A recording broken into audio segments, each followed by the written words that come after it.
Bapak Ibu Saudara tahu bahwa kunci kemerdekaan tanah Papua ini atau bangsa Papua ini adalah menurut firman satu, hanya mengasihi musuh. Pikiran orang Papua menerima hukum kasih. Itu adalah kunci membukakan keselamatan bangsa Papua.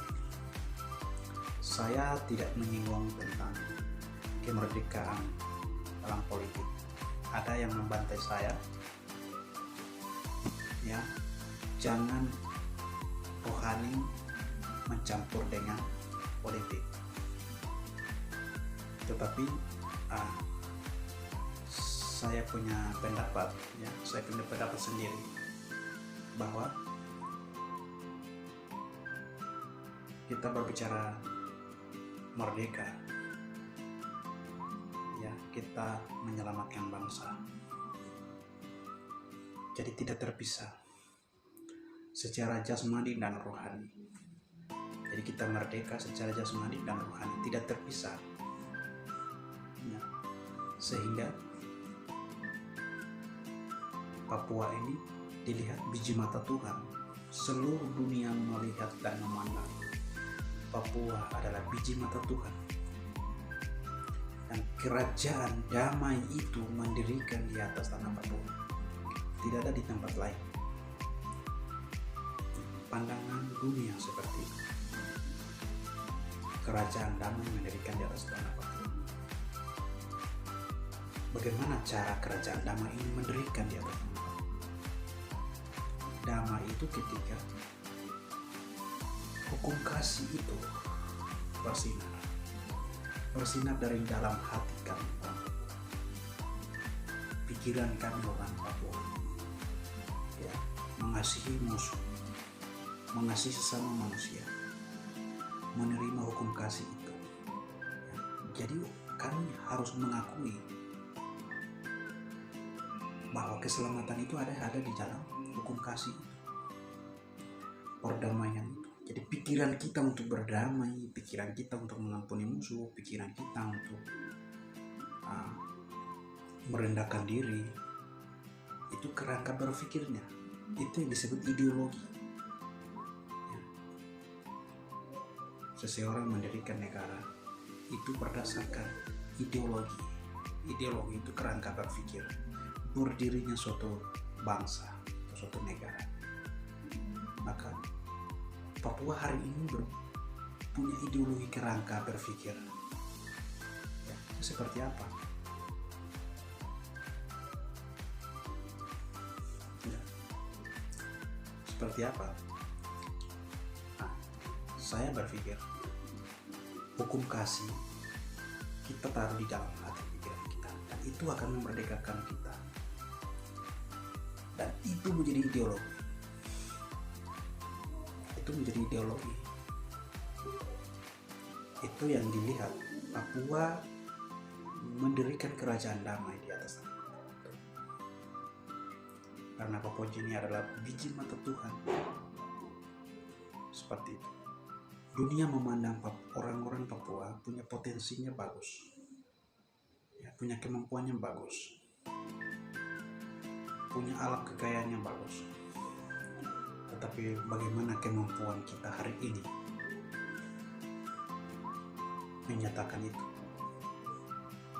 Nah, kita sudah dipersempit oleh sistem koloni, sehingga hari ini Tuhan mau di tengah-tengah koloni itu, di tengah-tengah penindasan itu, di tengah-tengah ketidakmampuan itu, Tuhan mengangkat kita melalui hukum kasih.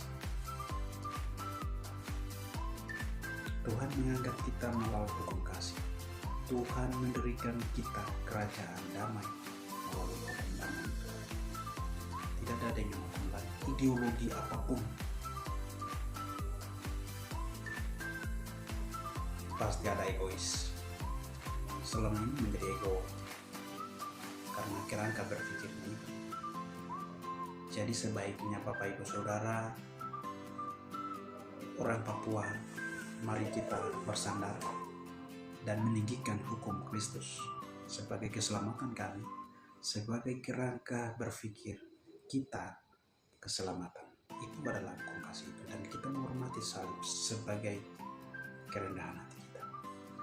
Kita memiliki kerendahan hati, maka kerendahan hati itu, kedamaian hati itu akan bersinar ke seluruh bangsa.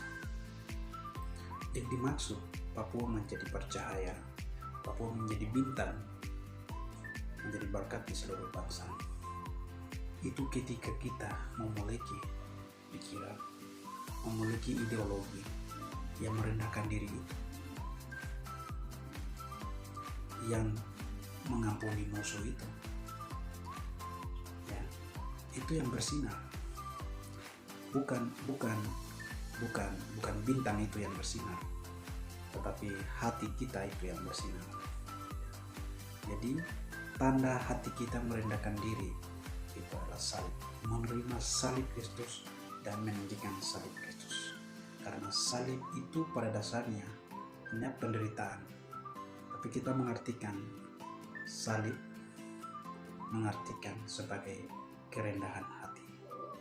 Karena Mesias adalah Tuhan, tetapi dia merendahkan diri untuk menyelamatkan manusia, dan rela mati di kayu salib, dan dia mati dan dia bangkit. Oleh karena itu, ya, salib itu, kita sebagai orang Kristen, kita orang Papua harus memiliki hukum kasih. Itu ditandai dengan salib Kristus, menjadikan ideologi keselamatan. Salib Kristus itu menjadikan kerendahan hati orang Papua untuk bersinar. Salib Kristus menandakan kerendahan hati orang Papua bersinar. Kerendahan hati orang Papua bercahaya melalui hukum kasih. Bapak Ibu Saudara, kita merdeka dalam rohani, secara lahiriah, secara batiniah, di dalam rohani, sehingga pengenapan nubuatan Yeskiel tentang Mesias bangkit dari ujung timur, dan di sana akan memuji Tuhan. Dan itu adalah Papua. Maka Papua ini menjadi biji mata Tuhan dunia. Jadi Papua ini bersinar, Papua ini bercahaya, Papua ini menjadi berkat ketika orang Papua memiliki ideologi kerendahan hati, memiliki ideologi kasih, memiliki hukum kasih. Ya. Bapak Ibu Saudara, maka Tuhan melihat kita kerendahan itu, dan itu yang bersinar, itu yang dimaksud. Sekian dan terima kasih.